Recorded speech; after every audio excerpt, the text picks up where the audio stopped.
really gets me going, which I did when I heard this rhythm track. The producer was 19 years old. He was from an inner city area and didn't have much equipment. But when I heard it, it sparked so much vibes within my chest, man. I was like, oh, I have to be on this rhythm. Everybody should understand that music is really to really bring people together. And that is happening more and more, you know, people collabing and using other people's sound. That's an amazing thing. I'm trying to do a song with Chris Gale, the cricketer. He's started to do music now. And me and him have decided to do a song.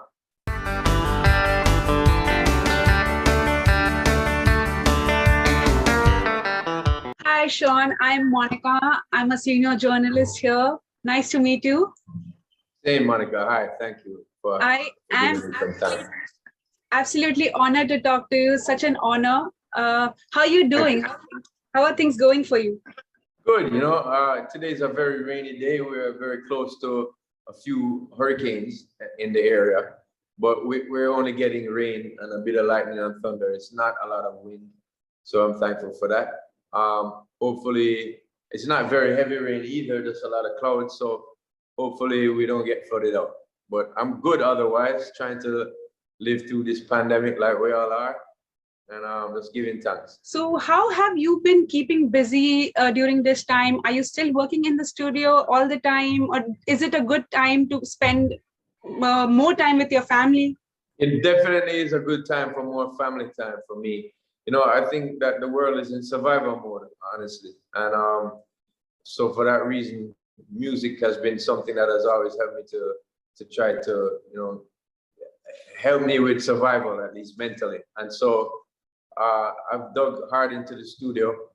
Reason being, I've toured a lot in the past year and a half. Touring usually takes up more than 6 months of my year. And so seeing that I have so much time, I dug deep in the studio. I released one album earlier this year. It's called Live and Living. It's more hardcore dancehall, and it features some great dancehall superstars and myself.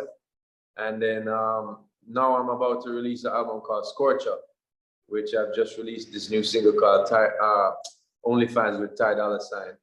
And that's the first kind of look from it. So it's been trying, and it's been you know, a little bit of complications here and there in terms of trying to shoot videos, because I usually shoot them abroad, honestly. I love Jamaica, I love my culture, but sometimes film production for me is better abroad. My music production is done from here always, so as I said, I've dug deep in the studio and tried to bide my time by doing it that way, and give people more music than I usually do. Yeah. That's true. I was about to talk about Only Fanz. This is the first single this year after your album, and you have Dolla ign on the project. So how did you decide the collaboration and who you wanted to be on that record? And why do you think now was the time to release it? When did you start working on the song as well? I wrote the song before with a writer named Tarantula, who I call Spider-Man because he calls himself Tarantula and he's a dude. So we were talking about, you know, the effects of the internet on life now, and how, you know, a couple of decades ago, women weren't as free to be able to just command money in that respect. You know, when I grew up in the 70s and 80s, there were way fewer business women. And so the internet has provided through, you know, Facebook and Instagram and Twitter and TikTok and OnlyFans a means for women to, or people in general, but we were just speaking about women that can, you know, be independent now from their own talent, which is something that's pretty awesome. So we wrote the song in the studio, and a few weeks later, I was trying to decide whether I wanted someone in it. And my brother mentioned Dolla ign, who we are both fans of. And when I heard that his father was in a big funk band that I liked back in the day, I was pleasantly surprised.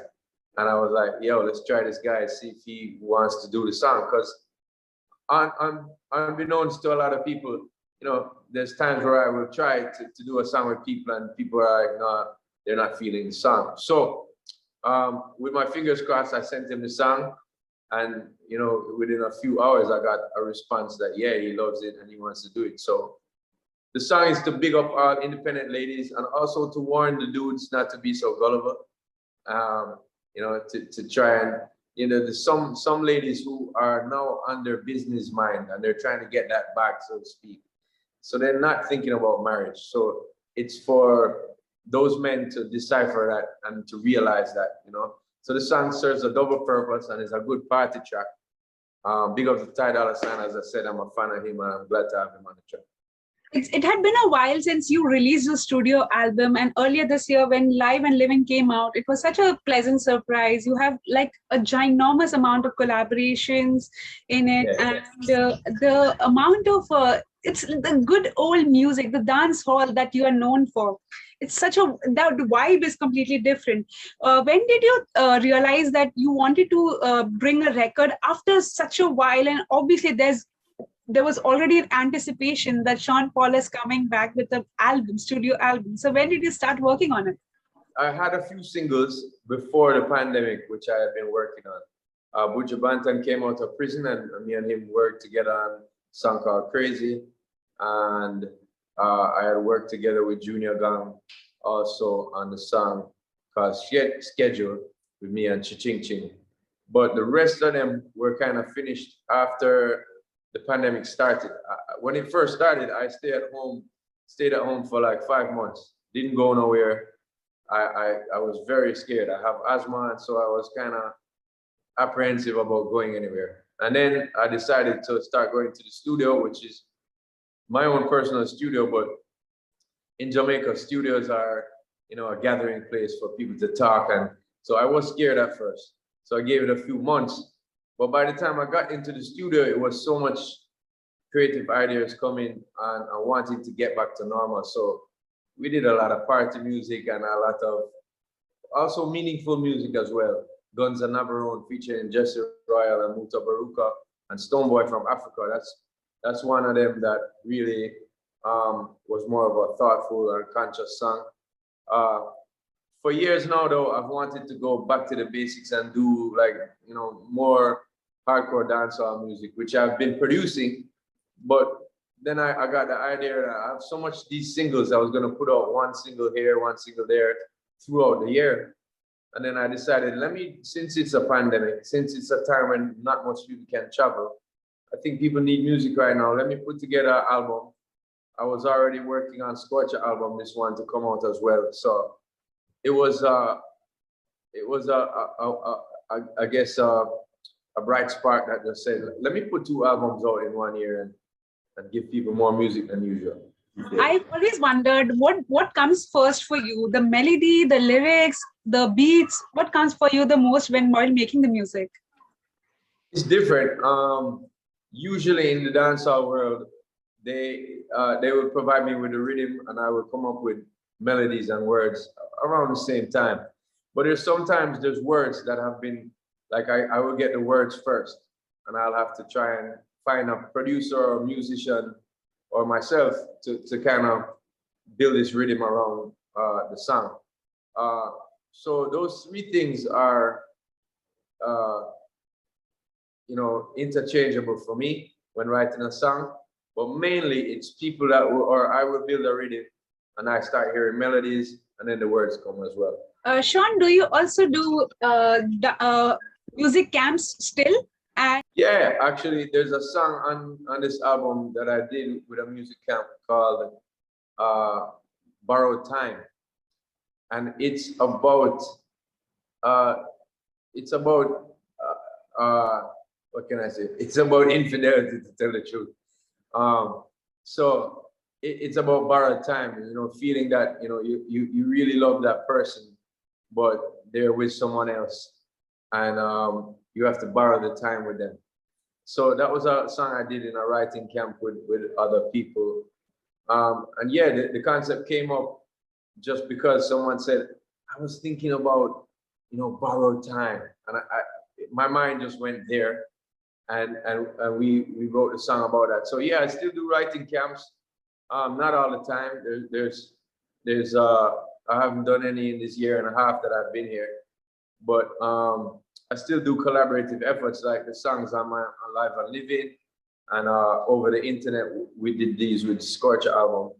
So it's a good look. I think collaboration is something, whether it be in a writing camp or just over the internet or via telephone and voice notes. I think it's a great thing to inspire and spark greatness and creativity. When it comes to music in general, you are one of the legends music industry has ever seen. There was one. Here's the thing. If you've been a child only growing up, you've not heard Temperature, you've not heard anything in general. That is something everyone was aware, but I wasn't aware that it was your song when I was in school. Now every club, I'm going to tell you this, every club that we go to, Get Busy and Temperature are going to be played. It's going to be played 10 times. It's going to be massive hit. People are going to dance hardcore. I'm going to ask you something. When the song hit #1 and before the song came out and the whirlwind that happened that completely changed the game for you, do you remember, do you recall those moments and how it completely changed the music game for you? Yeah, sure. When I hear a rhythm track that really gets me going, which I did when I heard this rhythm track. The producer was 19 years old. He's from an inner city area and didn't have much equipment. But when I heard it, it sparked so much vibes within my chest, man. I was like, oh, I have to be on this rhythm. And so anytime I get a feeling like that, for me, it's a big song, and I believe in it and I put it out. So that was the initial stage for me. But and then at that point in my career, I had this was my third album now, and I was wondering if how much I had left in. How did people really gravitate towards my music still? And when I put it out, there was a slow beginning for me at first in terms of other songs kind of shot to #1, Baby Boy and Get Busy. But this one took a little time, and there wasn't so much people that believed in it in the record label. I just remember the point of sitting in the American Music Award and hearing my name called up and winning and be like, whoa. So that was a real turning point for me in terms of there was a little bit of doubt for me in my career at that point in time. And when the song started to shoot, I went to #1. I got American Music Awards and all of that. And the reason why I say American Music Awards because I have won different awards before, but no one in my genre or reggae or dancehall has kind of walked away with American Music Awards. So for me, it was a triumph for myself and the genre itself. So I was just really happy with that, and it reinforced me to be able to say, let me do more music. People are still listening.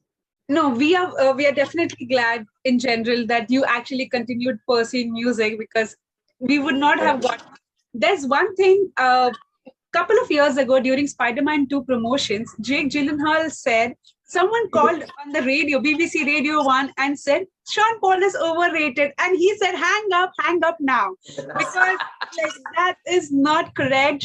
Every record that Sean Paul is in is going to be a hit, and I was fairly surprised that Jake Gyllenhaal was a massive Sean Paul fan. How was that for you when you heard it for the first time? Myself too. I've never met Jake, and I really appreciate everything he said. It was awesome, to know that people who are famous and have influence over other people revere my work. That's been an amazing feeling over the years. But to hear him say it, actually, it's been like, wow. He didn't have to go so hard for me, but he did. So big up, Jake. Thank you. I think that's the most viral video, and I think I absolutely love the part where it is the song. It is the song. But I have to say this, you've been part of a lot of collaborations a lot of people ask you to come on board for the collaborations. But how do you decide that this would be the perfect track to be on rather than saying yes to pretty much everything? It's really just a feeling, you know. Sometimes people might come to me, I believe it or not, and I say no, because I may have done a song very similar to it in the recent past, or I have one very similar to it that I'm about to release. So there's times like that, and it honestly is just about the feeling of the song, how it makes me feel at the time. There's sometimes I just won't feel it, or even though it may be a hit, and songs have come out before that I was like, damn, I wish I did get on that earlier, you know. But it is what it is, and I'm a human being, you know. I can't, as you said, just go on everything, because then there would be no feeling, and I don't think people would feel the music from me in the long run by doing that, you know. You are about to release Scorcher, and how many songs are going to be there? What can you tease about it? It's going to be a dope album, very, very big vibes. So I have a few collabs on there as well, not as much as Live and Live It. I do have my own single songs on there. I think it's about 16 songs as well. So for the collabs, I have a young lady from Jamaica called Jada Kingdom, who's been making some waves. Also, Stylo G is a Jamaican, based out of London, who's been making waves for his own self within our genre and outside too, for quite a few years now. Also, I have Junior Gang and Nicky Jam on one song. I have Gwen Stefani and Shensia on one song. That's a Lovers Rock reggae song, which I'm very, very eager for people to hear and excited for people to hear.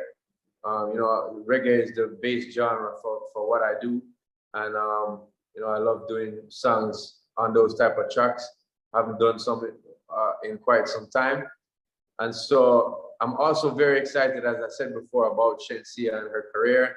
And to do a song with Gwen Stefani is an honor. She's, a tried and tested hit maker, and just has a very good vibe about her, you know what I mean? So that's good stuff. Tovlo is on the album, and also Sia is on the album. So me and Sia had a great #1 song, and I'm looking for this one to hit people very hard as well. It's called Dynamite, and a really feel good song. So with all of that being said, that was about 8 or half of the album is collabs. I have other songs on the album, some meaningful and some just very feel good songs. And I hope people take it in this time as a break from, the bad news that's everywhere. You've been known to bring your roots to your music in general. You've promoted Jamaican culture in the best way possible in your music over the years. In the last couple of years, a lot of non-English songs are also doing well on the charts, basically. Be it with Bad Bunny, or be it with J Balvin, or BTS for that matter. I think a lot of people are enjoying music for music because music transcends language. And now people are taking that initiative to take a step further. How do you think that's changing in the music sphere? Yeah, definitely a way more collabs happening, with people who, like, I have a song with Mozart La Parra and 2 other artists. He's from Dominican Republic, and they're basically speaking Spanish, and I'm speaking English, and it's one song together. So it just proves that music is a great equalizer. It proves that, it shows that music, to be produced back in the day, people had to come together. It was just one computer. So with that being said, everybody should understand that music is really to really bring people together, and that is happening more and more. People collabing and using other people's sound. That's an amazing thing. For me, I just like when, you give the accolades to the proper side when you do the music, just like I just did when I said dancehall music has drawn from Indian influence with water drums and different styles of drums that we get from what you guys already have in India. So I'm bigging you up. I'm giving you accolades. You know, and there's a lot of times our genre doesn't get that. So I always try to wave the flag for my genre and my country and my culture during speaking about things like that. But in general, as I said, music is to bring us all together. So it's all good in the long run. Thank you so much, Sean. It was absolutely an honor to talk to you today. I feel Thank you, Monica. It's made my year completely. Thank you so much.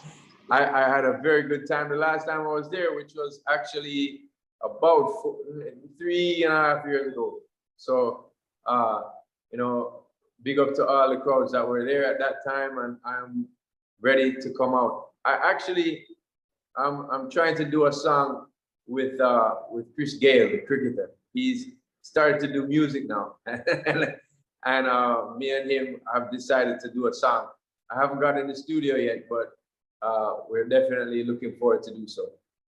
This is quite exciting. Thank you so much. It was lovely talking to you today. I'd have to wrap up now. All the very best, Okay. and thank you so much. Appreciate it, Monica. Thank you for the time.